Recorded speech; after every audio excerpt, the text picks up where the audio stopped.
Welcome into Second Down right here on ESPN Radio, presented to you by the Uniform Source. Christian Gokel alongside Cody Queen and Cam Ursery. Glad to have you alongside on this Wednesday afternoon. A lot to get to today. I have some Braves news to dive into. Falcons making some important signings, some pro days to dive into as well. But the news of the day, if you're just tuning in or if you haven't looked at your phone, Georgia wide receiver George Pickens has suffered an ACL injury that will require surgery and most likely will miss the 2021 college football season. A statement from the school: George Pickens, a junior wide receiver from Hoover, Alabama, injured his right knee in spring football practice on a non-contact play on Tuesday afternoon. MRI confirmed an injury to his anterior cruciate ligament, or ACL, which will require surgery. He has already started his pre-op rehabilitation program under the supervision of the UGAAA sports medicine staff, and a full recovery is anticipated. Kirby Smart would go on to say the good news is that the MRI showed it to be an isolated injury with no other structures involved. George is a hard worker. I know he will bring the same work ethic to rehab that he shows in practice every day, but obviously a devastating injury, not only for George Pickens, but for this Georgia offense heading into 2021, specifically, Cam, when all of the storylines surrounding it has been it's going to be a pass-first offense.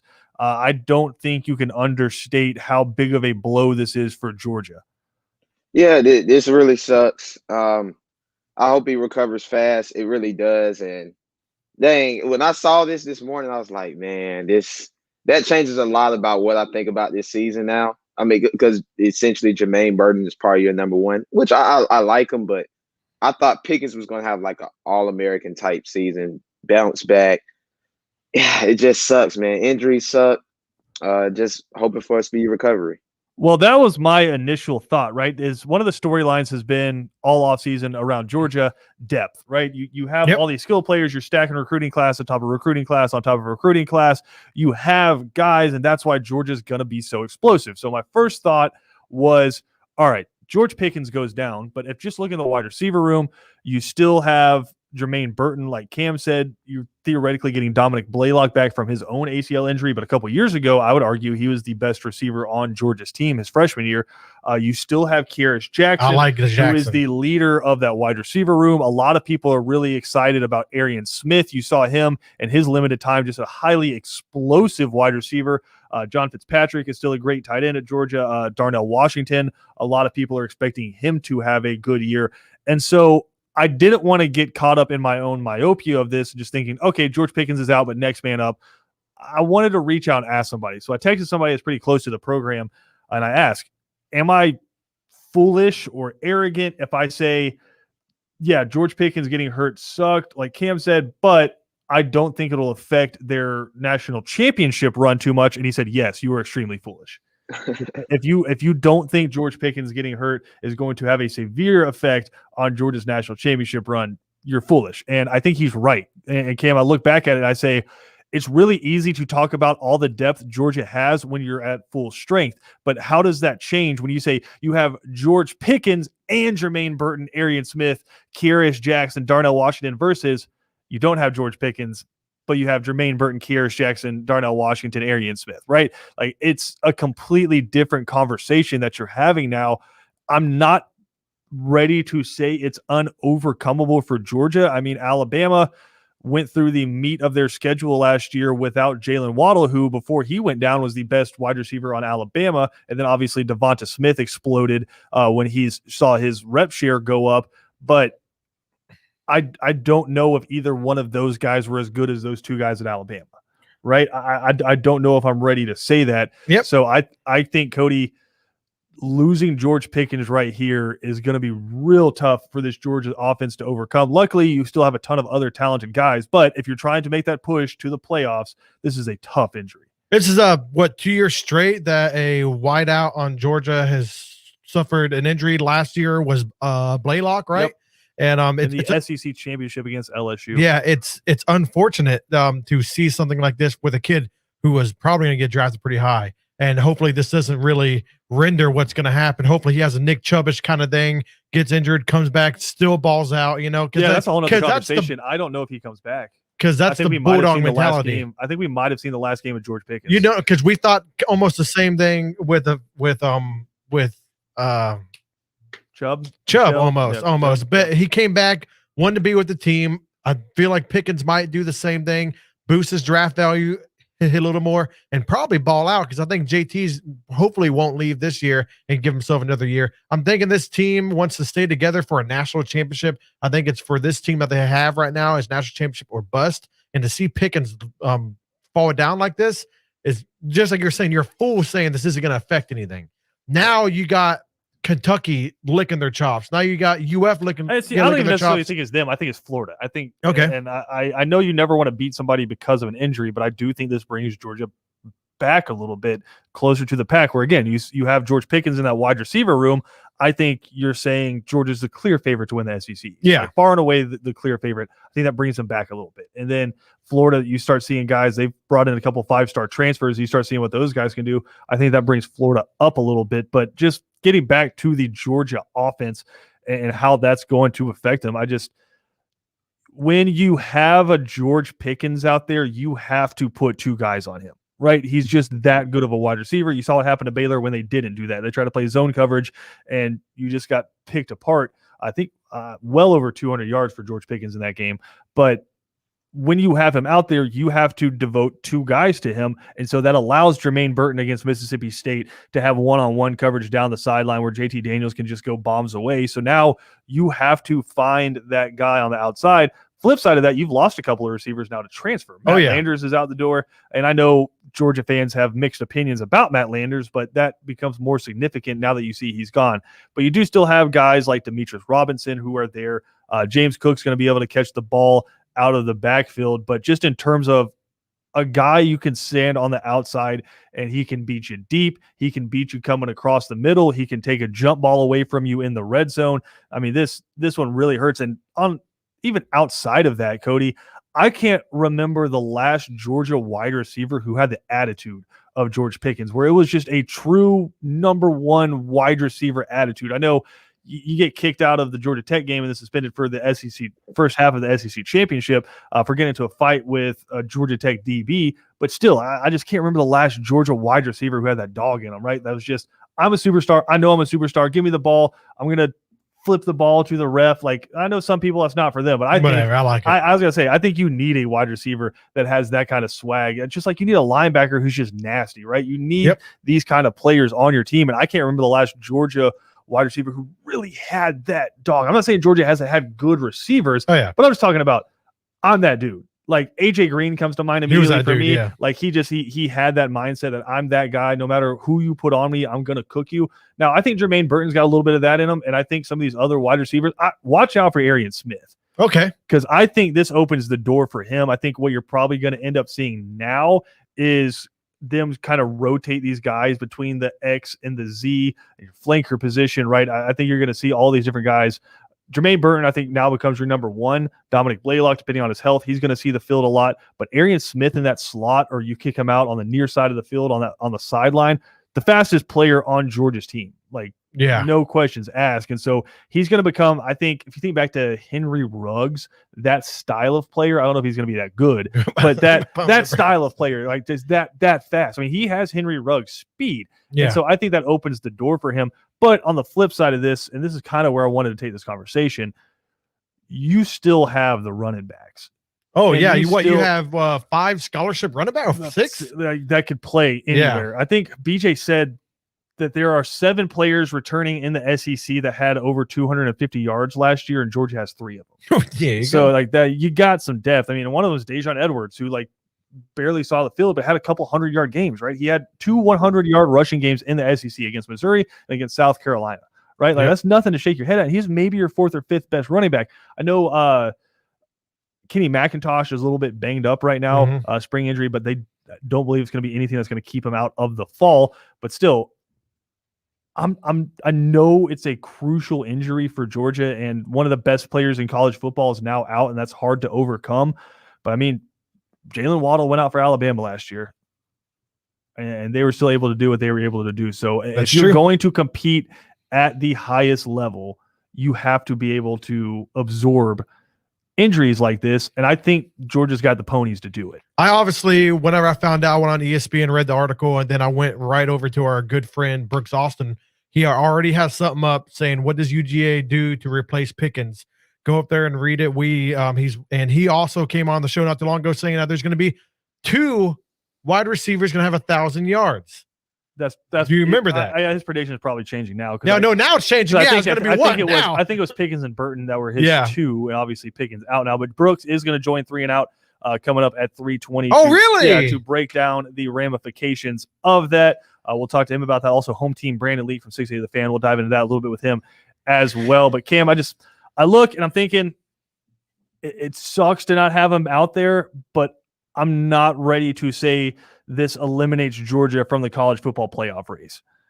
I don't know. I have mixed feelings about it. I woke up and just became instantly sad because I'm like, dang, injuries have been killing all the teams that I like watching, and it's been killing a lot of other good teams these past few years, like Waddle and things like that. But I'm not going to rule it out yet. They may come out and it might be wide receiver by committee, and they look really good, and Burden is that clear cut, and everybody else pitches in. It's something you're just going to have to watch and see. Again, we'll talk to Brooks coming up at 3:20 about what that depth looks like for Georgia. Because again, when you have depth and you're excited about that, that's fine until you see one guy go down, and all of a sudden that depth starts looking a little bit shakier, a little bit shakier, a little bit shakier. So how does Georgia react to this? Do we maybe see more 2 tight sets now with a Darnell Washington and some of the other tight ends making noise? I wouldn't have a problem with that. I can't remember the last time Georgia really utilized a tight end. What, Arthur Lynch? Back in like 2012. I mean, it used to be all the time, right? You think about all the great tight ends that have come through Georgia, Martrez Milner, the Jay Romes, going back a little bit. I don't know why I'm blanking on him. Orson Charles. Yeah, that's the homie. That's not even going back to like Randy McMichael, who's one of the best tight ends ever, right? So, I mean, I would love to see Georgia get back to slinging the rock to the tight ends more, but this might be going back to BJ's plea, which is you ran the ball 70% of the time in 2017, and you were 1 play away from winning the national championship. So they got some of these young guys too that were expected to replace him in the future, but they might be called up early. You got Justin Robinson, dude, 6'4", 220 pounds. You know what I mean? He's young right now, but you can see him really Jack blossom. Saint, who got his who suffered that gruesome injury in the Florida game after scoring a touchdown from Stetson Bennett. But neither one of those guys, you put them together, they ain't George Pickens right now. Oh, no, they're not. But you might see these guys get more production and maybe see them blossom into something that you didn't think was going to happen. That's interesting. Going to see how Georgia deals with this injury. But again, if you're just joining us, George Pickens, Georgia wide receiver, has suffered an ACL injury that will require surgery, most likely going to miss the 2021 college football season. We got more to come here. Some Braves news to dive into. Falcons making some free agent signings as well. And then an interesting ranking from our good friend Bill Connolly. We'll dive into all of that coming up on Second Down.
Welcome back into Second Down right here on ESPN Radio. Christian Yokel, Cody Queen, Cam Ursery, glad to have you alongside. Again, breaking news of the day, Georgia wide receiver George Pickens has suffered an ACL injury. We'll catch up with Brooks Austin coming up at 3:20 to break down the ramifications for Georgia around that. But some NFL news to get to.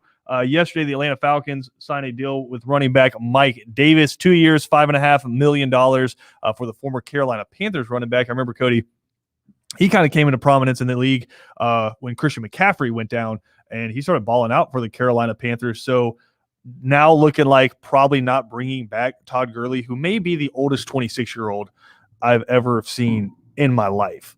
He averaged less yards per carry last year than Adrian Peterson, who is 10 years older than him.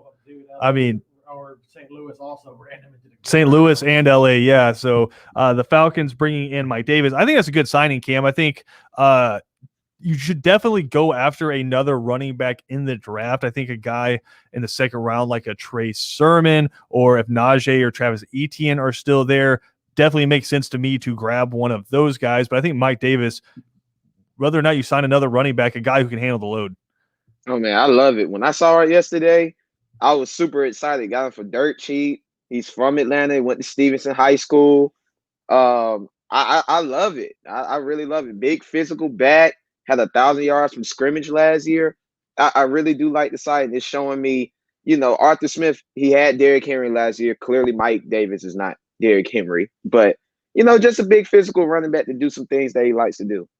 And again, 2-year deal for Mike Davis there. They also signed a couple of linebackers, Brandon Copeland, who spent some time with the Patriots the last few years, probably going to end up being more of a special teamer. And then they go get Barkevious Mingo, who's formerly with the Bears, former number 1 draft pick out of LSU. And I got to think with both of these guys, when you've let a lot of your linebackers go, or if you're going to go out and draft some guys, you don't want them to have to play immediately. So you go get a couple of veteran linebackers. Mingo can step in and fill in next to Deion Jones right away. Foye Oluokun also going to be in that mix as well. So you just have some depth there, a couple of special teamers.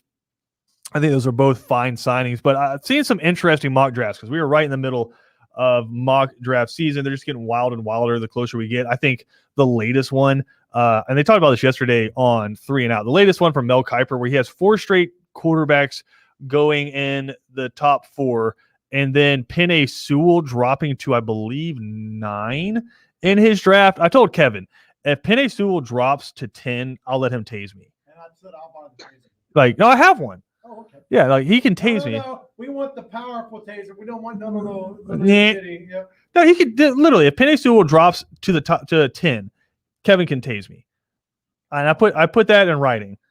We'll do that on this show. Tune in 3 to 6 if he drops out. Now everybody's gonna be out there putting Penei Sewell slander out there to see if they can get him to drop. But point is, we're in the part of the mock draft season where people just need clicks, and so they're putting out the wildest mock drafts that they can think of. I think more and more we're gonna see the Falcons trade out of that 4th pick and try to get as much draft stock as possible. Please. Like I think I did my first mock draft.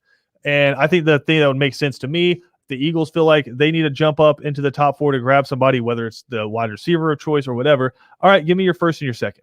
The Eagles have the number 6 overall pick and the 37th overall pick, right? Just give me your first and your second. You can jump up to 4 and get whatever wide receiver you want. Something like that, I think would make sense. Trading back with a couple of other teams in the top 10, I think would make a lot of sense. And then grab the best defender available. Grab, if Kyle Pitts is still there, grab Kyle Pitts, grab an offensive lineman, but you'll have the pick of the litter, because I think wide receiver and quarterbacks are going to be the 2 positions you see the most of in the top 10. And so you'll have your choice of the rest of the draft, right? Just whatever you want. Number 1 player at their position for 20 out of 22 positions, right? Whatever you want. So I think the Falcons are in a fine spot if they trade back. Hell, you could probably still trade back and draft a quarterback. Mac Jones, I thought looked really good at his pro day yesterday.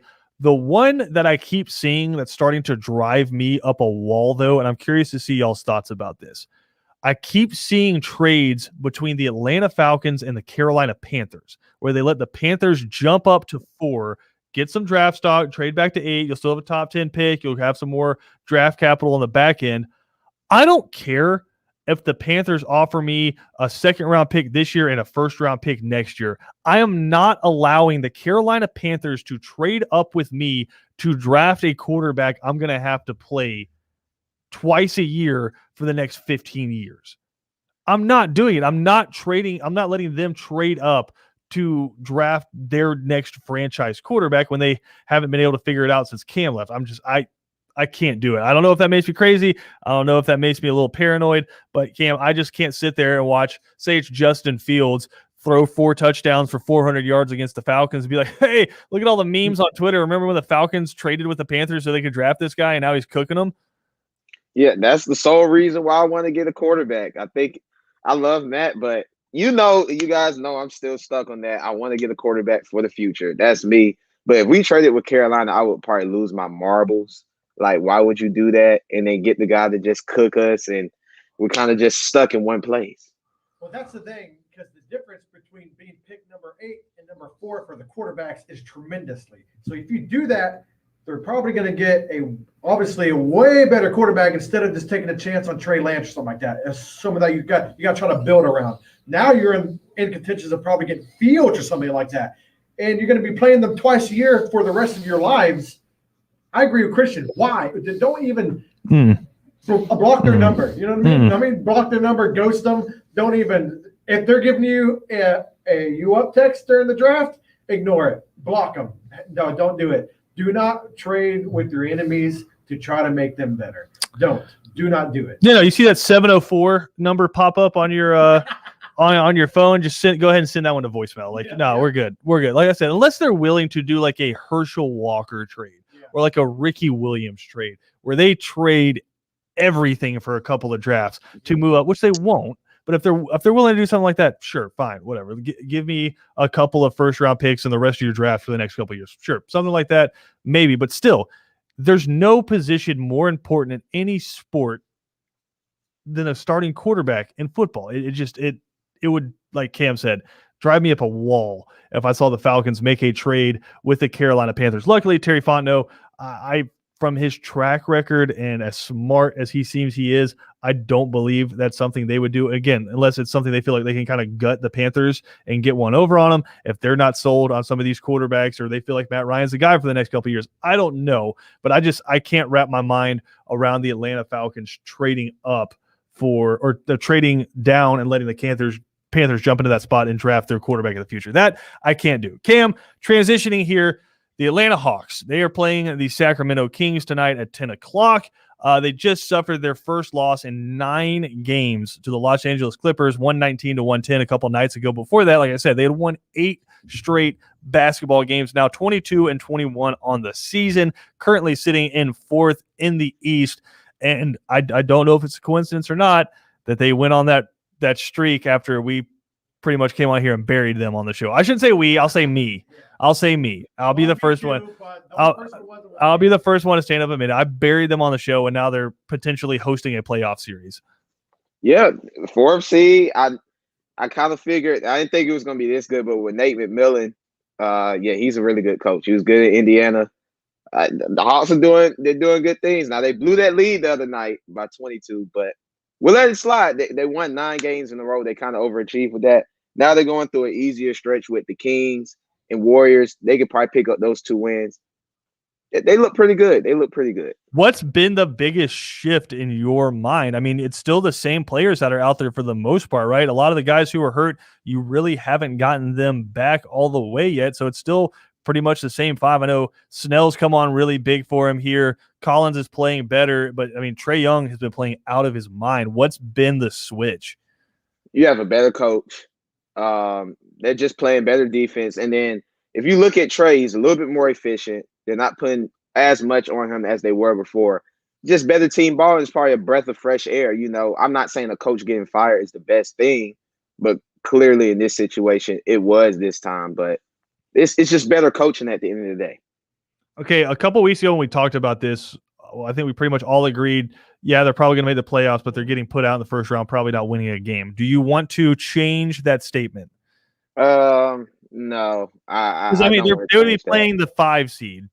And they'll be playing pretty much Miami or Boston. They're losing that series. But they'll win a game or 2, though. They could win a game or two against Boston or Miami. I just don't see it winning 4. Why does it seem? Because the Hawks had to make a uniform swap last night because the NBA prior to the year goes ahead and puts out all of the uniform combinations for the season. And this is the second time this year you've had to see a team in a Hawks game make a swap. First time was when they played OKC a little bit earlier in the year, and they played the first half with the Hawks in the red uniforms and OKC in the orange uniforms. OKC came back out in the second half in their white. Then you had the game a couple nights ago against the Clippers. The Hawks were scheduled to wear their white uniforms against the Clippers in their gray uniforms, and then the Hawks brought the Reds with them just in case, and they ended up wearing the Reds. I want to know who's making those decisions, Cam, saying, yeah, white and gray, that seems like a good matchup. I don't know. All I know is the Hawks say, you know what, we're just playing the game. Whatever we wear, we're going to come wear and try to win this game. But I really don't know. It keeps happening to them. And transitioning. Oh, go ahead, Cody. Do you really think the Hawks can beat the Heat in a series? I don't. I don't. Nah, the Heat are too good. I think there's a difference between regular season basketball and playoff basketball. Now, what they got, what you're saying, the difference is in the coaching, which I think the coaching is getting everybody else involved. Last game, when they had 5 guys, 6 guys in the double digits in scoring and stuff like that. I don't know what you're doing with your hands over there, but yeah, I agree with you. There's a lot of hand stuff. It has changed my mind. I'm doing like the public speaking type of thing. But I always heard you're supposed to just hold a pencil if your hands move a lot. And they're keeping people low on the points, and they're scoring more. So that means they're winning, right? It's like an interpretive dance. If you just want to show off your tattoo on the screen, Cody, you can show off your new tattoo. Yeah. You don't have to. The Heat are trading at the trade deadline as well. They might get Oladipo. That was the next thing I was going to ask him is, who do you feel like's on the move? Because I know all season they've been rumored to have Collins on the trading block, but I think they just kind of put him out there to see what the phone calls they could get would be in terms of potential trade deals. But it's seeming more and more like there's a couple of other guys from the bench that you could see get traded. Man, I think they're actually just going to keep their team as far as the Hawks. I think Cam Reddish, his name get thrown around a lot. Yeah, Cam. Now they were saying Cam Reddish for Lonzo. That's horrible. I don't know why they said that, but yeah, Cam Reddish just hasn't panned out to what he was supposed to be. He has a lot of potential, but I don't think Atlanta is the area where he needs to get at. He needs to go somewhere else. But he'll probably be the one on the move. But John Collins, he's here to stay. He's here to stay now. I don't think they're going to trade him. It would be stupid to do that. And we got a lot to get into here on Second Down. We're going to take a quick break here. When we come back, we have some MLB news to dive into. NL East, best division in baseball by a long shot. The Braves have won it 3 years in a row. I'll tell you why it's the best division in baseball when we come back. Also going to dive into Bill Connolly's top 80 defenders of the 2000s from college football. A lot of amazing names on those lists. I think some pretty wild omissions from this list as well. Got a lot to dive into. If you miss any portion of the show, you can find it on Spotify, Apple Podcasts as well, or head to espncoastal.com. Always live streaming on espncoastal.com as well, so you can take us with you wherever you go. We got more to come on Second Down after this.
The NL East has been the Braves division the last 3 years. Coming up on April 1st, they will look to make it 4 straight division championships, but it's going to be a tough road coming up in 2021 because, Cody, the NL East, far and away. No, dude, this dude had me cracking up during the break, man. We were watching like an alligator. It's ridiculous. Well, Nature's Metal on Instagram is like one of the best accounts you can follow. Just a ton of like pretty raw nature footage, but it was a gator that was doing the I don't know if it would be a growl or like a chuff or a bark or something like that. It's his Tinder profile. But yeah. It was like inhaling a ton of air and then like and like shaking the water with his back. And Cody's like, "Is it growling?" I'm like, "I'm pretty sure it's trying to say what's up, ladies." Yeah, to the opposite sex there. And so Cody was saying he might have to add that to his arsenal. Yeah, I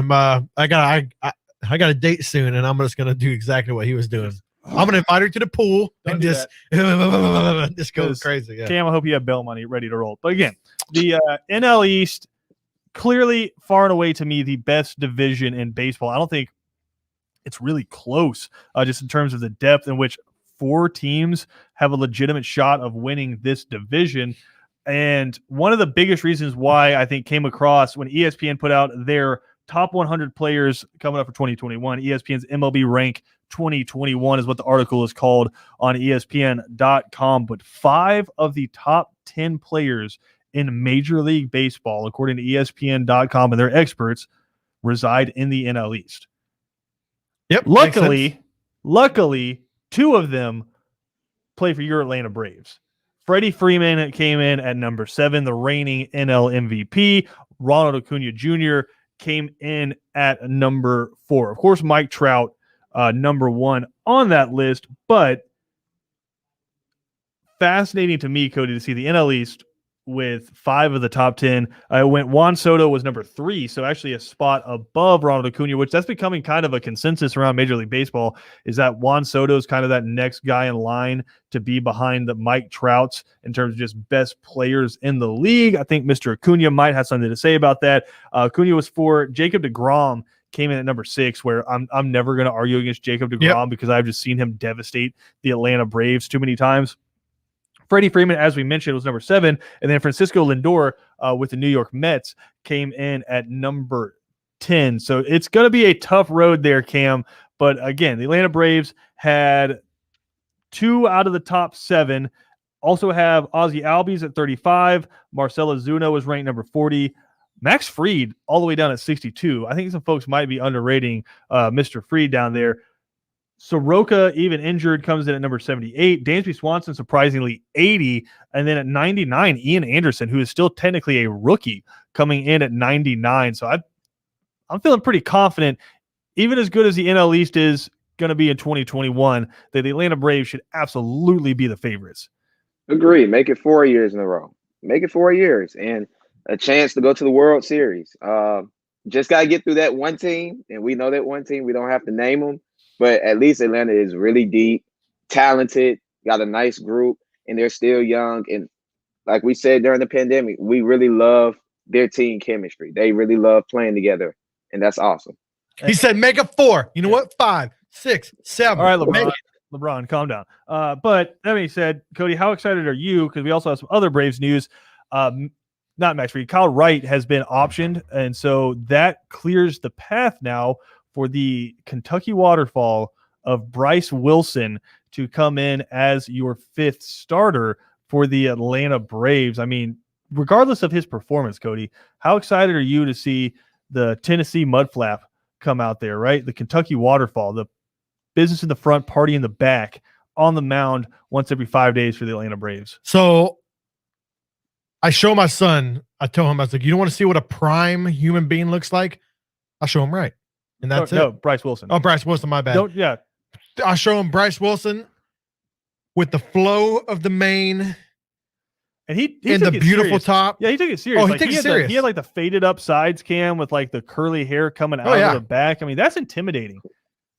If you're saying This guy's pumping 95 in at you, and he's got that. That's intimidating. I don't care who you are right there. I mean, that's where Coastal Carolina got half their power last year in college football. The curl flaps just flying in the wind while he's throwing curveballs. Yeah, or the mullet. So we get to see Bryce Wilson and his mullet potentially coming up as the fifth starter. I did want to transition quickly here and dive into this. We're going to get more in depth into it on 3 and Out because Ben and BJ have some beefs with Bill Connolly. Bill Connolly, for those who don't know, is a senior college football writer for ESPN.com. He's been at S&P Plus, which ranks, according to his metrics, college football teams, college football players, and can be used across a broad spectrum of time, different seasons, right? We spoke about him towards the end of February because he ranked his top college quarterbacks of the 2000s. Well, now he's gone and put his top 80 defenders of the 2000s, and just reading off the top 10 quickly. And Ndamukong Suh out of Nebraska was number 1. Ed Reed out of Miami was number 2. Terrell Suggs, Arizona State, was number 3. Khalil Mack out of Buffalo was number 4. Aaron Donald out of Pitt was number 5. David Pollock, number 6. Roy Williams, safety out of Oklahoma, was 7. Tyrann Mathieu out of LSU was 8. Julius Peppers out of UNC was number 9. And Derek Johnson, a linebacker out of Texas, came in at number 10. First of all, zero problems with Ndamukong Suh being ranked number 1. He's one of the best 4 or 5 college football defenders ever, period. I would hear an argument that he's a top 10 college football player overall in general. That being said, some notable guys left off, namely, there were 0 Florida Gators in the top 80. A football program that won 2 national championships in that time frame, had some pretty phenomenal guys just in the early 2000s, right? Kawan Ratliff immediately comes to mind. Brandon Spikes at linebacker also immediately comes to mind for me as well. And then one Florida State player made the list, and it was not a DB. It was Broderick Bunkley, the defensive tackle from the early 2000s, 2002 to 2005, I believe is when he played. But again, no Jalen Ramsey, no LaMarcus Joyner, no Dockett. Who's the safety that plays out for the Chargers now? Derwin James didn't make the list. So out of the top 80, you had one player from Florida State and Florida make the list. I mean, Vernon Hargreaves didn't make the list out of Florida. Lito Shepard, Reggie Nelson, none of those guys. Reggie, my boy. Yeah, none of those guys made the list. But Cam, you see that top 10 right there? I think he pretty much got it spot on. Yeah, I can't complain. And Sue was a monster. You're right. I mean, he should have won the Heisman that year. I thought Tyrann Mathieu. 16. Yeah. Who won the year when Tyrann Mathieu was a Heisman candidate? Because Tyrann Mathieu was a beast that year. Punt returns, everything. Like he was everything. I thought he should have won the Heisman that year, depending on who won it. I have to go back and see, but it's a nice list. And so's defense, dude. He was there for like 5 years. And whose defense? And Ndamukong Suh. Why would that be his defense? I mean, I think you can pretty much just take his senior season and say that's why, right? 20.5 tackles for losses, 12 sacks in that season. And I think the most crucial one he had interceptions, dude. Well, in the Big 12 championship game, he had 4.5 sacks against Colt McCoy, like just in the Big 12 championship game. But no, yeah, you mentioned that his junior year, he had 2 interceptions, and 2 of them, or they both went back for touchdowns, I believe. Jesus, man. Yes, he's got 2 touchdowns. Yeah, Ndamukong Suh was unbelievable. A couple other guys of note throughout the list. Luke Kuechly, who in my mind, probably one of the top 2 or 3 inside linebackers in college football history. He comes in at number 12. Eric Berry out of Tennessee, who is so much fun to watch. I still think about the Tebow Eric Berry collision on CBS.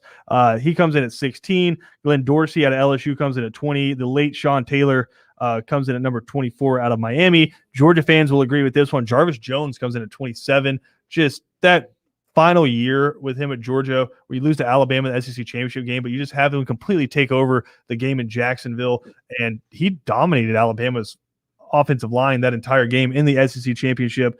Patrick Willis comes in at number 34 out of Ole Miss, and listen, I love Luke Kuechly, but what Patrick Willis used to do to other human beings was borderline illegal. Like if he wasn't wearing a helmet, he'd get arrested for what he did. He gets some charges on him. Yeah, no question. And then Roquan Smith comes in at number 36. I was going to ask that. Yeah. Yeah. If you want to see the full list, it's on ESPN Plus, all 80 players. But again, some notable guys on there. Josh Allen, I thought the defensive lineman out of Kentucky, believe has the single season record for sacks in the SEC. He didn't make the list. So, I mean, those are the type of guys that didn't make the list, but all of the names on there. I mean, Terrell Suggs, 31 tackles for loss and 24 sacks. That dude. In his junior season. That dude right there, man. Dang. 24 sacks. And he carried it over, man. No one else in this century has ever topped 20 sacks in a season. He had 24, and he is, top 15, top 10 in the NFL in his career. Oh, yeah. In sacks. So, yeah, definitely carried it over to no one's surprise to watch college football. We got more to come here on Second Down. We'll come back, final segment, get you ready for a big show coming up on 3 and Out.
We are in the final stages of our Braves business giveaway. You go to espncoastal.com and sign up your business. All you got to do, give us a name, business name, and email, and you'll be entered to win a free Brave sponsorship on ESPN Coastal Radio for all 162 of the Braves season coming up. April 1st, opening day for the Atlanta Braves right here on ESPN Radio. Really excited to have the Braves back on the air, Cody. I know last year you get 60 games and then the NLCS run from the Braves.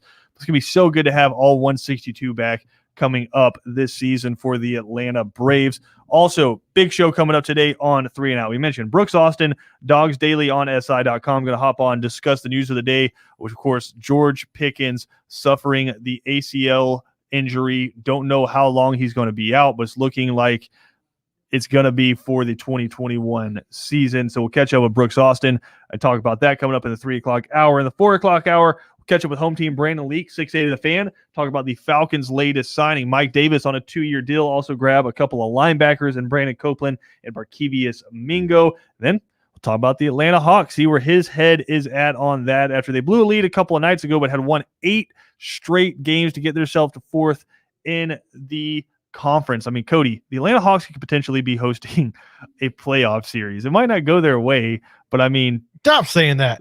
You guys are such a believer in the Heat. 5-5 in the last, getting smoked by a few. They're completely healthy. There's no excuse. Cody, but it's also, but you just said 5-5 in their last. By that metric, that means the Hawks are actually an 8-1 team throughout the year. Like the last 10 games don't matter to me. The difference between what the Heat and so you think the Hawks are a 90% the Hawks win are not playing the best teams, where neither are the Heat, and the Heat are getting smoked by like 10, 15 points by the same teams that the Hawks are winning. Oh yeah, by 10 points smoked. Oh yeah.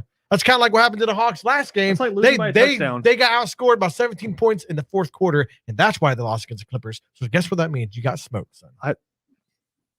Cam, I don't know if getting beat by 10 points is getting smoked. Nah, it's not. It's not. The Heat went to the finals last year. That's why I got the Heat over the Hawks. There you go. 3 and Out coming up next with BJ Bennett, Ben Troop, and Kevin Thomas.